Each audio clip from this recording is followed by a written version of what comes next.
It's time for Brush Street Beat, presented by McLaren Health Care, and today's guest is sports writer for the Detroit News, Chris McCosky. Chris, thank you so much for taking the time to join us again today.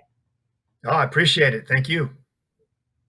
Always great to have you. We're going to talk some Tigers baseball today. They just took the series, the second series in a row with the Chicago Cubs last night. They won two of the three. What did you think of the series overall for the Tigers? Pretty encouraging. Given where they were a week or so ago and how they were floundering to win a series in Cleveland and then come back and beat the Cubs. Those are two teams that are going to be in the playoffs this year. So that was very refreshing to see. It kind of gives them some jump. Gives them some life again because it was looking pretty meager there for that 9-game losing streak. The bats came around. The bullpen has really, all things considered, the bullpen has been way better than they could have hoped for. And if they can get a little bit of starting pitching here, other than Spencer Turnbull, I think it's a good sign going into the second half of this short season. Chris, before we continue with baseball, obviously I saw the post game comments. You asked Ron Gardenhire about the Tigers' decision to play last night as players around the NBA, WNBA, some Major League Baseball teams decided in lieu of the Jacob Blake shooting that they weren't going to play. And Gardy kind of said that the Tigers and Cubs kind of met and decided that maybe we are. Do you think that the Tigers would pause this season? Will they continue with the Twins? And I know I'm asking you to speculate because I know Nico came out with something, but where do you think that stands at this point? Well, I don't, as of right this very second, I don't think they're going to postpone any games because they would have done it last night if they thought that message would have been best expressed through that postponement for them. Obviously, it's a different story when you're talking about the Milwaukee teams. It's closer to home. But if there's any other kind of police brutality or similar incident, a further similar incident, yeah, it could shut down. I know NBA's a couple teams there thinking about just going home and just expressing their outrage that way. But make no mistake, in whatever meetings there were yesterday, it was pretty informal. It wasn't like they all got together and said, let's take a vote how we want to do this. It's up to the individual guys. Jason Hayward obviously wanted to make his statement by not playing, and Nico and the Tigers, they supported that. The Tigers and Nico said, I don't know if that's the best way for me to get this message across. Does that mean anything if I don't play? He played. The team was united. The organization was united in protest against that kind of brutality, that continuing brutality. So the message was thrown out there. The seventh inning stretch, they put stuff on the jumbotron, equality and important. Shut the noise down. Pretty powerful statement, really. And so if it goes forward from here, I think the incidents are going to determine that. That seventh inning stretch, should you call it, was actually a very powerful moment, Chris. What was it like? You were at Comerica Park last night, correct? Yes. So when you experienced that, what was kind of that moment like? Obviously, this is such a somber topic to talk about. It's terrible that we are sitting here still talking about it. But what did that moment mean, do you think, for both of those teams and the Tigers organization? Well, I'm not sure. I can't. It's hard for me to know how, like, if Nico looked up and saw that, Right. he was already feeling those emotions, So I don't know. But it was important, I think, for the organization. And what Gardy said after was just as powerful. Gardy said, if our guys came to me and said, we're not going to play, we don't feel right playing, he would have stood behind them and the organization would have stood behind them. And I think that is the message. All the other stuff is nice. It's visual. It hits you. Obviously, when you see that, you go, oh, at first I thought, what happened? Did the power go out? And then I looked up at the board and, it's like, oh, okay. But it's the fact that the organization is behind the message. You go back a couple years ago with Kaepernick and some of those things where that was fractious. That tore everything apart and nobody understood it. Now everybody's behind it and they get it finally. And there's some education going on in this country in regarding what these people are going through, what the Black community is going through. When Nico talked about, getting in his car every day, going to the ballpark, hoping nothing happens. My God, this is 2020. You don't even think about that stuff, but they think about it. Nico thinks about it every day, and it's wrong. And he's right. It's wrong. Well, I mean, I couldn't agree more. It was interesting. I talked to Cameron Maben I used to watch the Jackie Robinson story, Pride of the Yankees, every year before baseball started, and there was a point where when I watched starring Jackie Robinson, made in 1950, when I watched that movie, it didn't occur to me after I had to watch it 4 or 5 times before I realized that baseball was segregated. I had no idea, even though I liked the movie and I had seen it until I reached a certain age, because the Tigers were never a segregated team when I began watching them, and it's just odd, because they're honoring Jackie Robinson on Friday, which they should. Everyone's wearing the 42. His number is retired universally by baseball, but to still be here, it's kind of sad. And I really have a lot of empathy for these players and what they go through. And it's just a situation that hopefully finally we've reached a point where we can all move forward. Society can move forward. We can be understanding, and we can treat our fellow man as equals. And I don't want to bring out the love beads and the acoustic guitar, but it's about time. It's really about time, right?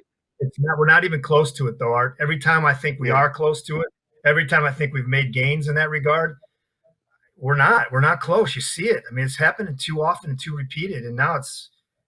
I don't know. I'm out of words. And for white people like myself, it's not bad if you're ignorant about it. It's understandable, but if you're ignorant about it, learn about it. And that's what's happening now. I think a lot of people in the white community are actually finally understanding that this is a real problem, a real menace to the Black community. Chris, I think you nailed it. And that's probably the most important thing as we all do try to move forward, us being white and trying to understand as best as we can, but really just trying to learn and move forward and do what we can to be a part of that change in the positive direction. So very well said. Like you said, it was a great moment at Comerica Park last night, and hopefully we can continue with the change, and we're also going to continue with the baseball season. So we do have to talk about some Tigers baseball, which they have the Minnesota Twins in town this weekend for this first series with them on the season. And they're a powerhouse team right now. They are suffering quite a few injuries. Their injured list is pretty long if you take a look at it, but they do sit on top of the division. They did just drop 2 straight to Cleveland. What are you expecting to see out of Minnesota in this coming weekend? Well, they can thump it. They hit for power, and they hit a ton of home runs. And regardless of who's on that injured list, I expect them to come raking at Comerica Park. That's why tonight will be extremely Matt Boyd's got to show up tonight. He's got to go deep because the bullpen is taxed. I know you noticed they juggled the bullpen. Joe Jimenez is not the closer anymore. They're kind of going through a closer by committee. They're going to play the matchups. But if Matt doesn't go deep, I mean, they have Kyle Funkhauser and John Schreiber available and maybe Tyler Alexander a little bit to eat up some innings in the middle. But they need Matt to shove tonight for sure. They do. I know you touched on the closer role. I know it's closer by committee at this point. Who do you think will ultimately become the closer? Do you think Jimenez regains it? Do they look at Gregory Soto? Is it Buck Farmer? Well, right now it's kind of an open competition. I think they're going to give Joe every opportunity to get that job back. That's his job.